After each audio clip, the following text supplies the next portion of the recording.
Olá, este é o Mais 365, um percurso diário com a Bíblia, onde caminhamos pela história da salvação e deixamos que ela dê sentido à nossa própria história. Durante 365 dias, do Gênesis ao Apocalipse, com a tradução da Difusora Bíblica, descobrimos que Deus continua a agir no tempo e na vida concreta de cada um. Eu sou o Francisco e este podcast nasce das equipas de jovens de Nossa Senhora. Lemos a Bíblia inteira, um dia de cada vez, sempre sob o olhar de Maria. Hoje é o dia 161, terminamos hoje o período do Evangelho de São Marcos e vamos ouvir Marcos 15 e 16 e Salmo 22. Marcos 15. Logo de manhã, os sumos sacerdotes reuniram-se em conselho com os anciãos e os doutores da lei e todo o sinédrio. E tendo maniatado Jesus, levaram-no e entregaram-no a Pilatos. Perguntou-lhe Pilatos: És tu o rei dos judeus? Jesus respondeu-lhe: Tu o dizes. Os sumos sacerdotes acusavam-no de muitas coisas. Pilatos interrogou-o de novo, dizendo: Não respondes nada? Vê de quantas coisas és acusado. Mas Jesus nada mais respondeu, de modo que Pilatos estava estupefacto.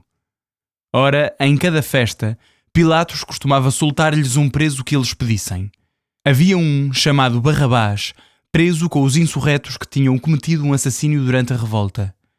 A multidão chegou e começou a pedir-lhe o que ele costumava conceder. Pilatos, respondendo, disse: Quereis que vos solte o rei dos judeus? Porque sabia que era por inveja que os sumos sacerdotes o tinham entregado. Os sumos sacerdotes, porém, instigaram a multidão a pedir que lhes soltasse de preferência Barrabás. Tomando novamente a palavra, Pilatos disse-lhes: Então que quereis que faça daquele a quem chamais rei dos judeus? Eles gritaram novamente: Crucifica-o. Pilatos insistiu: Que fez ele de mal? Mas eles gritaram ainda mais: Crucifica-o. Pilatos, desejando agradar à multidão, soltou-lhes Barrabás e, depois de mandar flagelar Jesus, entregou-o para ser crucificado. Os soldados levaram-no para dentro do pátio, isto é, para o pretório, e convocaram toda a corte. Revestiram-no de um manto de púrpura e puseram-lhe uma coroa de espinhos que tinham entretecido. Depois começaram a saudá-lo: Salve, ó rei dos judeus! Batiam-lhe na cabeça com uma cana, cuspiam sobre ele e, dobrando os joelhos, prostravam-se diante dele.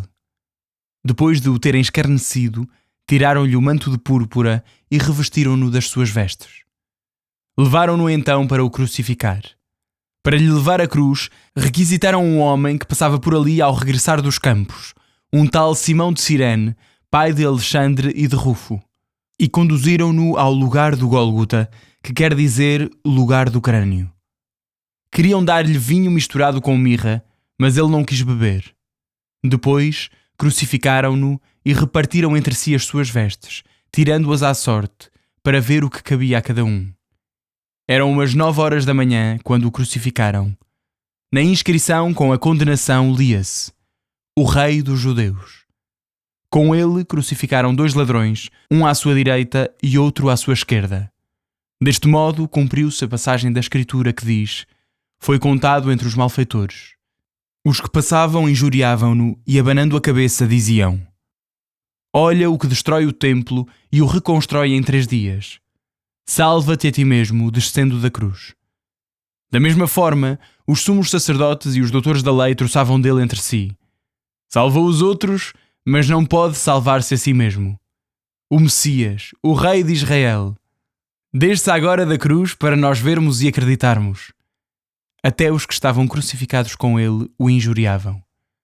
Ao chegar o meio-dia, fez-se trevas por toda a terra, até às 3 da tarde. E às 3 da tarde, Jesus clamou em alta voz: Eloi, Eloi, lema sabachthani, que quer dizer: meu Deus, por que me abandonaste? Ao ouvi-lo, alguns que estavam ali disseram: Está a chamar por Elias. Um deles correu a embeber uma esponja em vinagre, pô-la numa cana e deu-lhe de beber, dizendo: Esperemos, a ver se Elias vem tirá-lo dali. Mas Jesus, com um grito forte, expirou. E o véu do templo rasgou-se em 2, de alto a baixo. O centurião, que estava em frente dele, ao vê-lo expirar daquela maneira, disse: verdadeiramente, este homem era filho de Deus. Também ali estavam algumas mulheres a contemplar de longe, entre elas Maria de Magdala, Maria, mãe de Tiago Menor e de José, e Salomé, que o seguiam e serviam quando ele estava na Galileia, e muitas outras que tinham subido com ele a Jerusalém. Ao cair da tarde, visto ser a preparação da Páscoa, isto é, véspera de sábado, José de Arimateia, responsável membro do conselho que também esperava o reino de Deus, foi corajosamente procurar Pilatos e pediu-lhe o corpo de Jesus. Pilatos espantou-se por ele já estar morto e, mandando chamar o centurião, perguntou-lhe se já tinha morrido há muito. Informado pelo centurião, Pilatos ordenou que o corpo fosse entregue a José. Este, depois de comprar um lençol, desceu o corpo da cruz e envolveu-o nele. Em seguida, depositou-o num sepulcro cavado na rocha e rolou uma pedra sobre a entrada do sepulcro. Maria de Magdala e Maria, mãe de José, observavam onde o depositaram. Marcos 16. Passado o sábado, Maria de Magdala, Maria, mãe de Tiago e Salomé compraram perfumes para ir embalsamá-lo. De manhã, ao nascer do sol, muito cedo, no primeiro dia da semana, foram ao sepulcro. Diziam entre si: quem nos irá tirar a pedra da entrada do sepulcro? Mas olharam e viram que a pedra tinha sido rolada para o lado, e era muito grande. Entrando no sepulcro, viram um jovem sentado à direita, vestido com uma túnica branca, e ficaram assustadas. Ele disse-lhes: não vos assusteis. Buscais a Jesus de Nazaré, o crucificado. Ressuscitou. Não está aqui. Vede o lugar onde o tinham depositado. E depois, dizei aos seus discípulos e a Pedro: ele precede-vos a caminho da Galileia. Lá o vereis como vos tinha dito. Saíram, fugindo do sepulcro, pois estavam a tremer e fora de si, e não disseram nada a ninguém, porque tinham medo. Tendo ressuscitado de manhã, no primeiro dia da semana, Jesus apareceu primeiramente a Maria de Magdala, da qual expulsara 7 demónios. Ela foi anunciá-lo aos que tinham sido seus companheiros, que viviam em luto e em pranto. Mas eles, ouvindo dizer que Jesus estava vivo e fora visto por ela, não acreditaram. Depois disto, Jesus apareceu com um aspecto diferente a 2 deles que iam a caminho do campo. Eles voltaram para trás a fim de o anunciar aos restantes. E também não acreditaram neles. Apareceu finalmente aos próprios 11, quando estavam à mesa, e censurou-lhes a incredulidade e a dureza de coração em não acreditarem naqueles que o tinham visto ressuscitado. E disse-lhes: ide pelo mundo inteiro, proclamai o Evangelho a toda a criatura. Quem acreditar e for batizado será salvo, mas quem não acreditar será condenado. Estes sinais acompanharão aqueles que acreditarem. Em meu nome expulsarão demónios, falarão línguas novas, apanharão serpentes com as mãos, e se beberem algum veneno mortal não sofrerão nenhum mal. Hão de impor as mãos aos doentes e eles ficarão curados. Então o Senhor Jesus, depois de lhes ter falado, foi arrebatado ao céu e sentou-se à direita de Deus. Eles, partindo, foram pregar por toda a parte. O Senhor cooperava com eles, confirmando a palavra com os sinais que a acompanhavam. Salmo 22. Ao diretor do coro, pela melodia, a corça da aurora. Salmo de David. Meu Deus, por que me abandonaste, rejeitando o meu lamento, o meu grito de socorro? Meu Deus, clamo por ti durante o dia e não me respondes, durante a noite e não tenho sossego. Tu, porém, és o Santo e habitas na glória de Israel. Em ti confiaram os nossos pais, confiaram e tu os libertaste. A ti clamaram e foram salvos, confiaram em ti e não foram confundidos. Eu, porém, sou um verme e não um homem, o opróbrio dos homens e o desprezo da plebe. Todos os que me veem escarnecem de mim, estendem os lábios e abanam a cabeça. Confiou no Senhor, Ele que o livre, Ele que o salve, já que é seu amigo. Na verdade, tu me tiraste do seio materno, puseste-me em segurança ao peito de minha mãe. Pertenço-te desde o ventre materno, desde o seio de minha mãe, tu és o meu Deus. Não te afastes de mim, porque estou atribulado, e não há quem me ajude. Rodeiam-me os touros em manada, cercam-me touros ferozes de Bazan. Abrem contra mim as suas fauces, como o leão que despedaça e ruge. Fui derramado como água, e todos os meus ossos se desconjuntaram. O meu coração tornou-se como cera e derreteu-se dentro do meu peito. A minha garganta secou-se como barro cozido, e a minha língua pegou-se-me ao céu da boca. Reduziste-me ao pó da sepultura. Estou rodeado por matilhas de cães, envolvido por um bando de malfeitores. Trespassaram as minhas mãos e os meus pés. Posso contar todos os meus ossos. Eles olham para mim cheios de espanto. Repartem entre si as minhas vestes e sorteiam a minha túnica. Mas tu, Senhor, não te afastes de mim. És o meu auxílio, vem socorrer-me depressa. Livra a minha alma da espada e das garras dos cães a minha vida. Salva-me da boca dos leões, livra-me dos chifres dos búfalos. Então anunciarei o teu nome aos meus irmãos e te louvarei no meio da assembleia. Vós que temeis o Senhor, louvai-o. Glorificai-o, descendentes de Jacó. Reverenciai-o, descendentes de Israel. Pois ele não desprezou nem desdenhou a aflição do pobre, nem desviou dele a sua face, mas ouviu-o quando lhe pediu socorro. De ti vem o meu louvor na grande assembleia, cumprirei os meus votos na presença dos teus fiéis. Os pobres comerão e serão saciados, louvarão o Senhor os que o procuram. Vivam para sempre os vossos corações. Hão de lembrar-se do Senhor e voltar-se para Ele todos os confins da terra. Hão de prostrar-se diante dele todos os povos e nações. Porque ao Senhor pertence a realeza, Ele domina sobre todas as nações. Diante dele hão de prostrar-se todos os grandes da terra, diante dele hão de inclinar-se todos os que descem ao pó, e assim deixam de viver. Uma nova geração o servirá, e narrará aos vindouros as maravilhas do Senhor. Ao povo que vai nascer dará a conhecer a sua justiça, contará o que ele fez.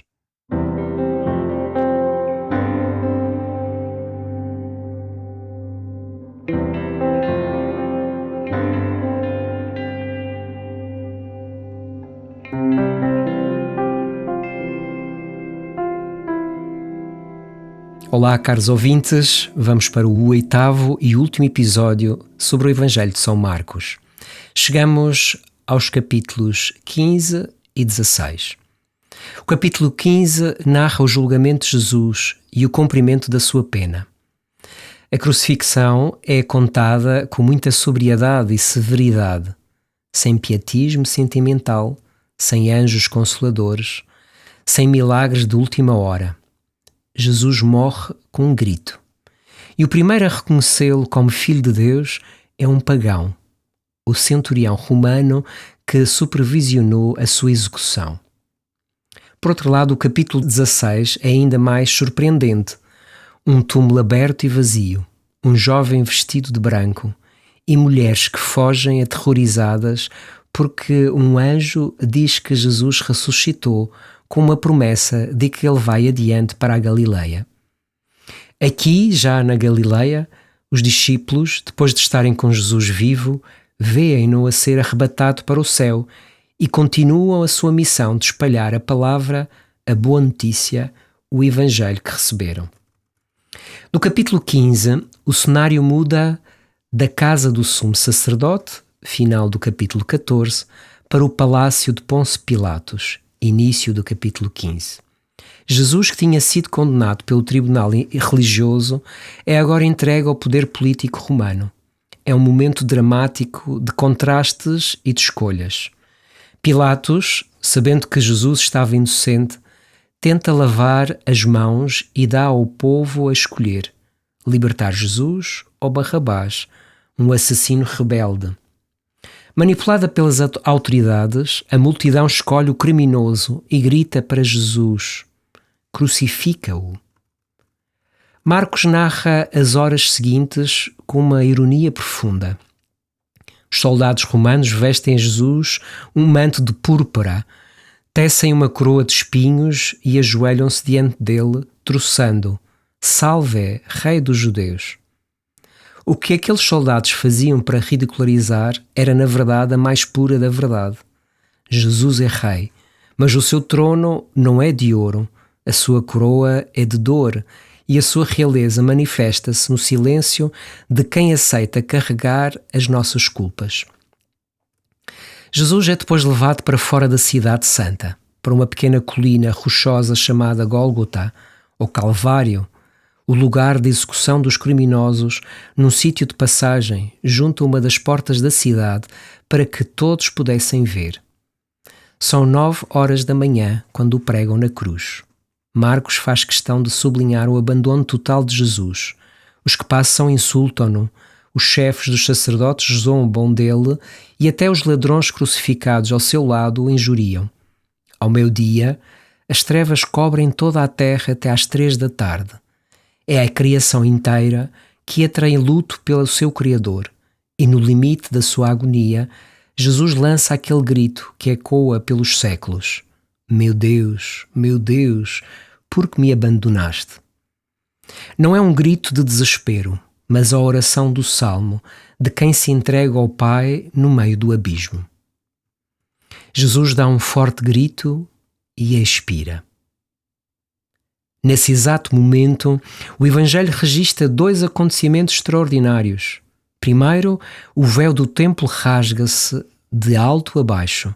A barreira entre Deus e os homens está destruída. Segundo, o centurião romano, um soldado pagão, habituado a ver morrer centenas de homens, olha para a forma como Jesus morre e faz a maior profissão de fé de todo o Evangelho. Verdadeiramente, este homem era o Filho de Deus. Na fraqueza da cruz, e não nos milagres, Deus revela-se por inteiro. O capítulo 15 fecha com o silêncio do sepulcro. Um homem corajoso, José de Arimateia, pede o corpo de Jesus, envolve-o num lençol de linho e deposita-o num túmulo escavado na rocha, rolando uma grande pedra para fechar a entrada. Algumas mulheres, entre as quais Maria Madalena, ficam a observar de longe onde o colocavam. Tudo parecia ter terminado. Ao fim da sexta, o Messias estava morto e sepultado. E assim entramos no capítulo 16. É-nos dito que passou o sábado e é o primeiro dia da semana, bem cedo, ao nascer do sol. Maria Madalena, Maria, mãe de Tiago e Salomé vão ao túmulo para ungir o corpo. Pelo caminho levavam uma preocupação muito humana. Quem nos vai tirar a pedra da entrada do túmulo? A pedra era enorme. Mas ao chegarem, olham e veem que a pedra já tinha sido retirada. Ao entrarem no sepulcro, não encontram o corpo de Jesus, mas sim um jovem vestido de branco que lhes diz: não vos assusteis. Procurais a Jesus de Nazaré, o crucificado? Ressuscitou, não está aqui. A mensagem do anjo é direta: ide dizer aos seus discípulos e a Pedro que ele vai adiante de vós para a Galileia, lá o vereis. Os manuscritos mais antigos do Evangelho de Marcos ficam-se por aqui, com as mulheres a fugir do túmulo, cheias de espanto e medo. Mas os manuscritos posteriores trazem-nos o final glorioso. Jesus ressuscitado aparece a Madalena, depois dos discípulos, a caminho do campo, e finalmente aos 11, enquanto estavam à mesa. Jesus repreende-os pela sua falta de fé e pela dureza de coração, porque não tinham acreditado naqueles que o tinham visto ressuscitado. Mas logo a seguir, confia-lhes a maior missão da história. Ele não os despede por terem fraquejado. Ele capacita-os e diz: ide por todo o mundo e pregai o Evangelho a toda a criatura. A história não acaba no túmulo vazio de Jerusalém. Recomeça na Galileia, no dia-a-dia, na certeza da vitória de Jesus sobre a morte e na missão de levar a esperança a todos os cantos da terra. Eles recordam-nos, estes 2 capítulos, que o centro da nossa fé é um Deus que vence a morte e que professar esta fé exige de nós a coragem de olhar para a cruz sem medo e saber que depois dela vem a ressurreição e o céu. Às vezes, a vida coloca-nos perante muitos calvários ou muitas pedras de túmulos, muitas mortes e sinais de morte. Mas o repto é sempre o da fé, na esperança e na caridade. Depois do inverno vem a primavera, depois do sofrimento vem a libertação, depois desta terra vem o céu que Jesus conquistou para nós. Mas esta força da ressurreição só se mantém viva em nós se a alimentarmos na Eucaristia Dominical. É no domingo que fazemos a experiência das mulheres e dos discípulos. Encontramos o ressuscitado, escutamos a sua palavra, reconhecemo-lo a partir o pão e, fortalecidos, levamo-lo para o mundo. Ao terminar estes episódios sobre São Marcos, façamos o firme propósito de ir até à Galileia, lugar da Eucaristia e do anúncio da boa notícia, o local onde o ressuscitado espera por nós. Não faltemos ao encontro.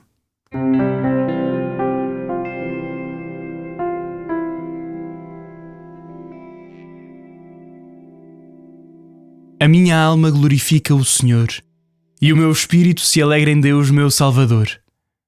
Porque pôs os olhos na humildade da sua serva, de hoje em diante me chamarão bem-aventurada todas as gerações. O Todo-Poderoso fez em mim maravilhas, santo é o seu nome. A sua misericórdia se estende de geração em geração sobre aqueles que o temem. Manifestou o poder do seu braço e dispersou os soberbos. Derrubou os poderosos de seus tronos e exaltou os humildes. Aos famintos encheu de bens e aos ricos despediu de mãos vazias. Acolheu a Israel seu servo, lembrado da sua misericórdia, como tinha prometido a nossos pais, a Abraão e à sua descendência para sempre. Glória ao Pai, ao Filho e ao Espírito Santo, como era no princípio, agora e sempre. Amém.